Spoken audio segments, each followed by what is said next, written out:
Praise God.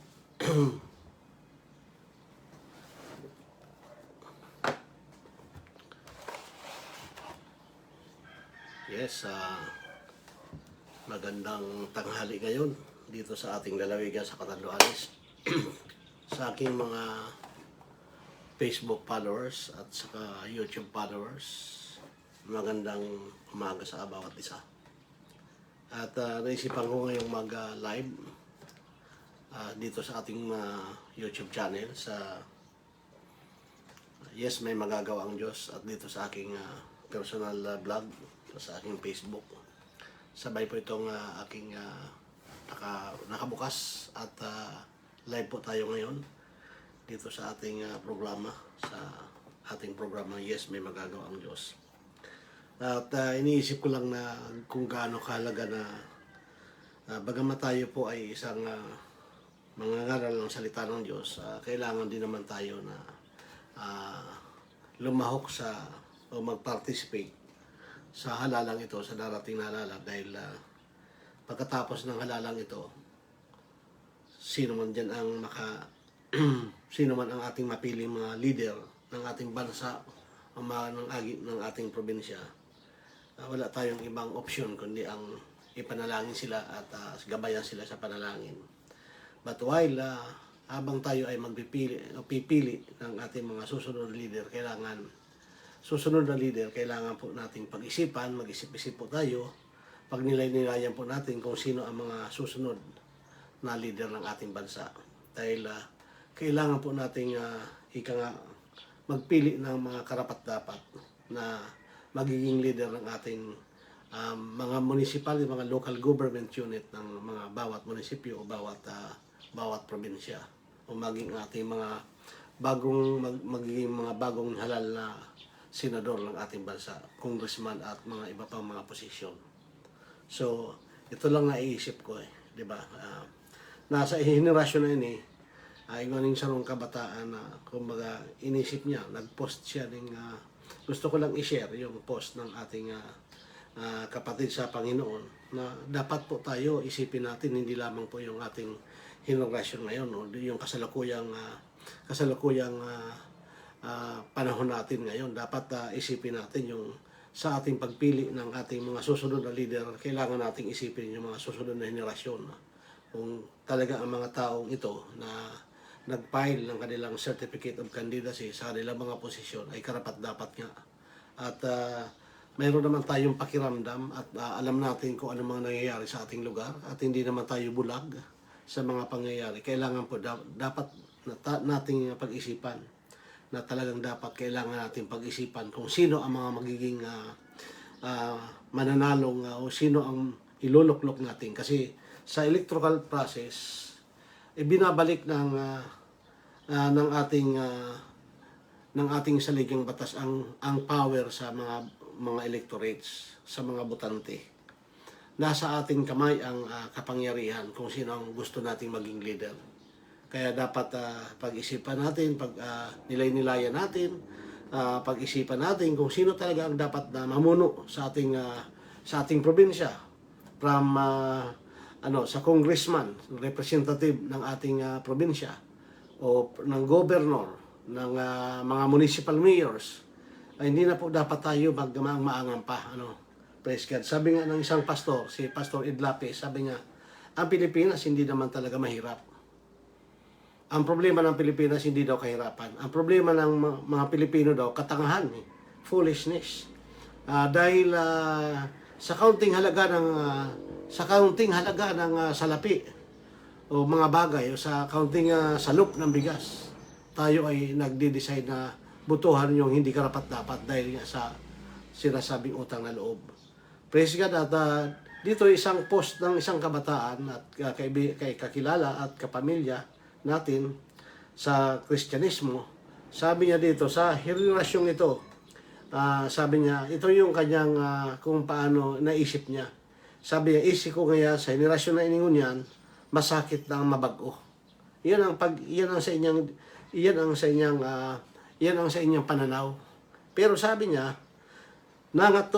pigapangatuyo niya ako na sarong ay daw, ikaw one day, na sana sa generation me, sabi niya, sa generation na ninda, ni mga aki me, the young generation.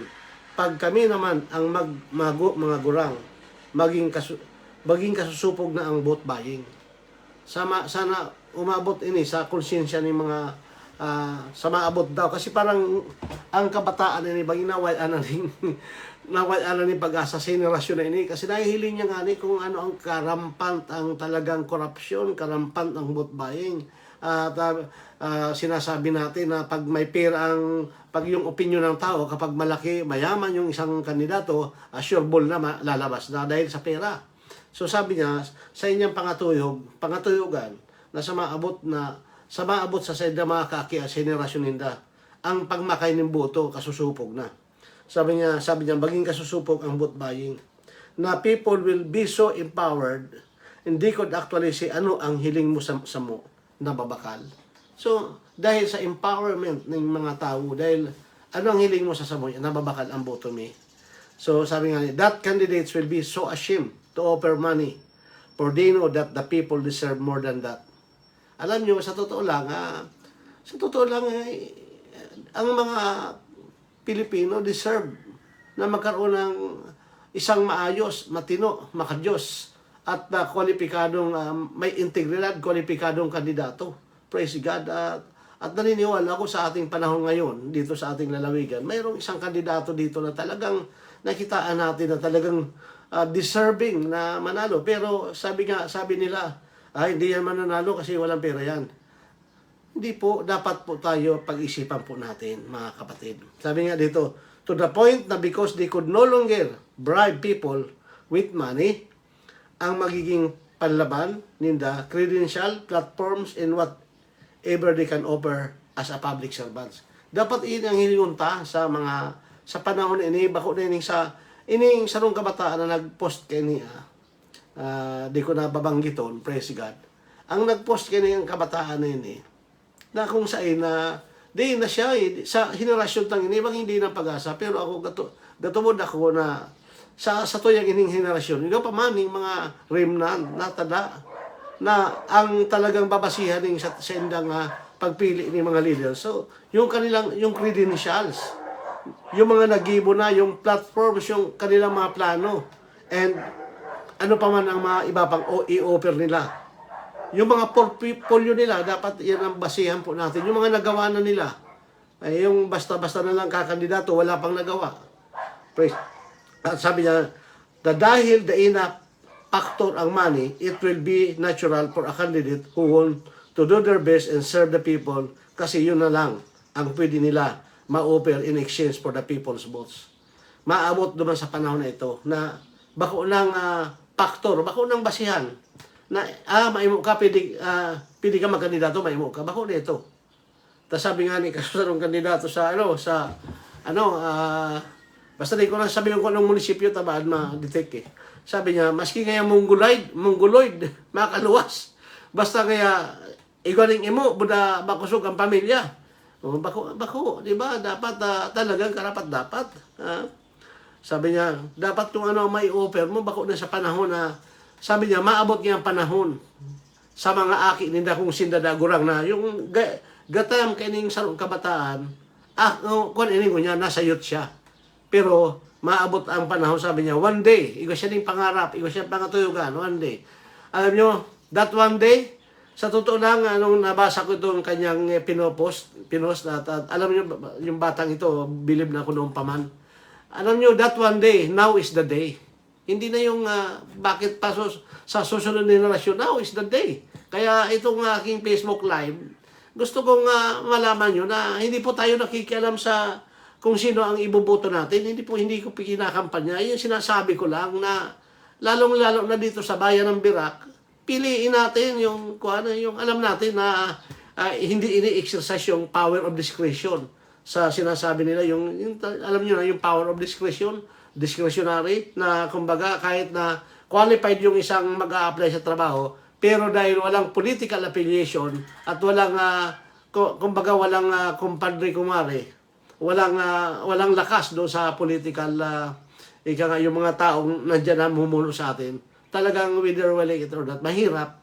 Kaya yung mga natitira sa probinsya natin, yung Yung mga talagang wala na, basta malakas ka lang, pwede ka na magtrabaho. Kaya yung mga matatalino natin lumalabas. Kaya yung ating probinsya paurong. Praise God, hallelujah. Na dahil, so sunod, sabi niya pa din na, ang utang na buot bako sa kandidato, kundi sa tao, na binutuhan ka. Tang butong anda ay binakal, but it is the people's trust. I still hope, sabi niya, for this day to come. Lord, nothing is impossible to you. Alam niyo mga kapatid, sarong ay daw sabi niya na bako na sa paagi ng utang na loob sa kandidato. Dahil we deserve to be served as a constituent of any localities. Deserve po tayo na maglingkod sila sa atin. At ang masaklap nga dito, sabi nga ni Mayor Magalong, praise God, ito po sabi ni Mayor Magalong, mabigat yung sinabi niya na talagang rampant na yung rampant na yung tinatawag na corruption sa ating bansa. Kaya ang nangyayari sa atin, talagang tayo ay bumuboto sa hindi naman talaga karapat dapat maging leader ng ating probinsya. Praise God. Mayroon din po akong pinost na, medyo alam nyo pag sa post, pag marami na yung pinopost natin, medyo hindi na binabasa, hindi na masyado nababasa.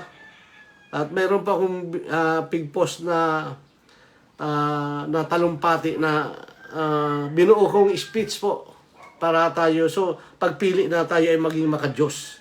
Tingnan ko po at hanapin ko sa aking mga na-post sa aking at yun po ay aking pig-post sa aking Facebook. Tingnan ko po dito. Yan to, praise God. Andito pa. Sabi ko dito sa aking post sa Facebook ko po, sa aking Facebook na account. Sabi ko minamahal kong kababayan sa ating minamahal na lalawigan ng Catanduanes.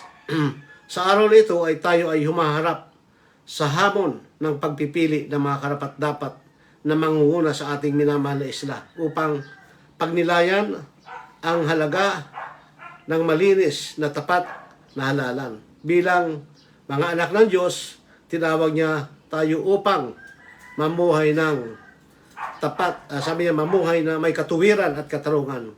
Gaya ng sinasabi sa Kawikaan 21 verse 3, ang paggawa ng katarungan at katuwiran ay higit na nakalulugod sa Panginoon kaysa handog. Mas nakakalugod, lalong-lalo na tayo mga Kristiyano, mas higit daw na nakakalugod yung paggawa ng katarungan at katuwiran. Mas higit daw yan na nakakalugod sa handog natin na binibigay sa Panginoon. Ang halalan ay hindi lamang isang civic duty. Ito'y pagkakataon upang sundin ang kalooban ng Diyos. Pagkakataon din po natin to na sundin natin ang kalooban ng Diyos sa pamamagitan ng pagsuporta sa katotohanan at katuwiran sa proseso ng pagboto. Naway maghari ang ating mga puso, ang gabay ng banal na Espiritu. Sabi nga sa Exodus 18:21, pumili tayo ng mga taong may kakayanan, may takot sa Diyos at tapat at napupuot sa kasamaan. Praise God. Yan po ang pamantayan ng Panginoon. Ang pamantayan ng Panginoon, yung makikita natin yan sa Proverbs 21 verse 3, ang katuwiran at katarungan. Tapos sabi niya, ikalawa, manindigan tayo sa katotohanan. Ang sabi sa John chapter 8 verse 32, inyong makikilala ang katotohanan at ang katotohanan ang magpapala sa inyo. Iwasan natin ang pagpapakalat ng maling impormasyon at ipagpaliban natin ang hustisya sa lahat ng pagkakataon. Kumbaga, wag nating ipakalat yung mga fake news, mga maling information. Kasi sabi ng Bible, ang katotohanan na magpapalaya sa atin. Minsan may pinost ako sa Facebook, sabi ng isang comment, siyempre kaibigan ko yung nag-comment, siyempre hindi naman tayo sa politika, sabi niya sa akin, bigyan mo ng resibo. Praise God. Sabi ko may resibo na. May resibo na kasi napatunayan na yung isang kandidato na talagang, kumbaga may leaning po tayo dito. Kumbaga may leaning po tayo sa kandidatong ito kasi may resibo Sa kauna-unang, sabi ko pwede nga maitala ang buhay Dr. Pat Asansa sa Guinness Book of Record kasi sa kauna-unahan na observation ko as a 60 years old, as a senior citizen, nakita ko yung kanyang pamumuno sa Catanduanes State University, one term. Siya lang ang maraming na employed na talagang na permanent na empleyado diyan kasi pala yung mga naunang presidente nakatago yung mga vacant position. Tapos yung mga dating matagal lang nagtuturo, nagkaroon ng mga promotion kasi marami na palang mga dapat i-promote, hindi na po promote, na-stagnant. So, yung kabuhayan nila ang nanakaw doon, yung dapat na promote na yung tao, hindi pa na po promote. Why? Because of yung political mindset, yung political na kaisipan ng mga namumuno sa ating liderato. Kaya sabi ko, may resibo na at sa kanyang pamumuno, na-open din po yung College of Law, yung College of Law, mahirap yun ma-open po sa isang maliit na probinsya katulad ng Dr. Pat. Talagang na-i-open. Sabi ko, ang prayer ko nga, kumbaga, bigyan natin ng isang pagkataon. Sabi ko, Lord, I believe maraming mangyayari dyan sa Kapitolyo. Hindi ko po, wala akong ina-attacking kandidato. Lalo na ang kalaban niya ngayon, si Buste. Wala namang masamang tinapa yan. At mabait na tao yan. At sabi ko nga, praise God, bakit siya pa ang nakalaban ni Dr. Pat? Kasi, kumbaga sabi ko, mahirap din mamili. Kasi mabait, magaling din na leader si Buste. Pero sa tingin ko, iba yung tinatawag na age. Di ba? Kumbaga sa mga pastor, lahat naman kami okay. Di ba? Pero may mga pastor din na may age na nakakalamang. Tulad na, halimbawa, si Dr. Pat. Marami siyang connection. Sabi ko nga, parang naalala ko yung speech ni ex-ambassador Bersilis, dating former governor ng Catanduanes. Sabi niya, napunta ko rito sa lalawigan, hindi mag-seek ng trabaho. Napunta ko rito to serve the people of Catanduanes. Yun yung kaya nagkuha nyo sa puso, nagtumatak yun sa puso ng mga tao. Narinig ko yung speech dati ni ex-governor Leandro Bersilis Sr. Na sabi niya, napunta siya rito, hindi para maghanap ng trabaho, kundi mag-serve. At dahil si Dr. Pat po, praise God, siya po ay masasabi natin, ipinut up dito sa Pilipinas. At kung sa sahod lang ang pag-uusapan natin, milyon-milyon din ang sahod niyan ni Dr. Pat. Kaya hindi trabaho eh. Ito ay paglilingkod sa mga kababayan natin. Sabi niya, it's time to pay back, sabi ni Dr. Pat. Kaya sabi ko, subukan natin. Na sabi nga, sa dati siya na, bako naman, magproba naman kita ng bago. Subukan nita, sarong bisis lang. Di ba? Sarong bisis, pag nahiling ka talaga, kung anong nangyari sa Catanduanes State University, sa hiling ko, mangyayari dyan sa Kapitolyo. Siguro, ikaw dyan yung mga awat ng mga empleyado. Awat ng mga kaswal. Pag awat ng mga kaswal, ikaw dyan yung batas na mayroon siyang sinabing batas niya na yung meritorious niya, yung kanyang pagiging loyal sa isang company, pwedeng maging ma-employed because that law. Di ko lang alam kung anong batas yun, pero nagawa niya sa state eh. Yung mga dating kaswal na wala namang mga items niya, nagawa niya ng items eh. Kasi matalino nga eh. Kaya purihin ang Panginoon sa kanyang buhay. Sabi ko nga, siguro this is an option for Catanduanos. Pero wala po ako, hindi ko sinisiraan si Buste. Dahil sabi ko nga kaibigan naman natin yan eh. Praise God. At, pero siyempre, di ba, kung nanliligaw kasi sa babae, dalawang maganda, di ba? Siyempre, pipiliin mo yung alam mo na, di ba? Yung alam mo na talagang, yung na magiging kuan mo forever mo Kaya pipili ka sa dalawang dalagang liniligawan mo, pipili ka ng isa. Hindi ka naman piling mag-asawa ng dalawa. Hindi naman pili tayong bumuto ng dalawa. So, ako kasi by principle, talagang mayroon akong paninindigan na minsan kahit na masisira ako sa ibang mga kaibigan natin, minsan nga dito sa Facebook ko may nag-comment dito ng negative sa akin. Sabi ko, political lang ito. At opinion niya lang yan. Sabi ko, yours is yours, mine is mine. Pero this is my opinion. Ito lang yung pananaw ko, mga kapatid, mga kababayan. At sabi nga dito, ang laban daw, Goliath and David. Baka yung history sa Bible, sa Old Testament between Goliath and David will repeat itself in this province of Catanduanes. Praise God. At sa totoo lang, yan lang po masabi ko. I have nothing against anyone. Sabi nga, I have nothing against anyone. Pero nakikita natin, kailangan ipanalangin natin. Sabi dito sa 2 Chronicle 7:14, sinasabi ng Diyos, kung ang aking bayan na tinawag sa aking pangalan ay magpakumbaba na mananalangin, hanapin ang aking mukha at talikuran ang kanilang masamang mga lakad, maririnig ko sa langit at matatawarin ko ang kanilang kasalanan at pagagalingin ang kanilang lupain. Ang ating pananalig at pagkakaisip bilang isang sambayanan ay magdadala sa tunay na pagbabago.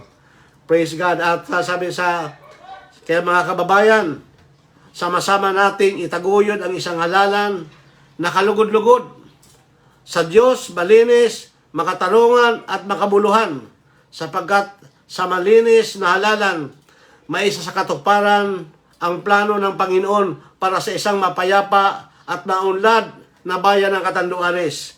Maraming salamat at pagpalain daw tayo ng Diyos na buhay. Praise God, pagpalain ng Diyos ang ating lalawigan, pagpalain ng Diyos ang ating bansa. Panginoon, maraming salamat, Panginoon. Patnubayan mo ang bawat at ingatan mo ang bawat isa. Mga magkatunggaling, mga kandidato, Lord, preserve them, Lord God, right now. Hallelujah. Mga may masasamang balak, Panginoon, ng karahasan, ay winawasak namin ito sa pangalan ni Jesus. At ang halalan dito ngayon sa Catanduanes ay tahimik. At maging, Panginoon, maging successful ang halalan namin, Panginoon. Maraming salamat, Panginoon, sa araw na ito, O Diyos. We give you praise, honor, and glory, O God. In Jesus' name we pray. Amen. Salamat. At pagpalain tayo ng Diyos na may likha sa atin. Amen.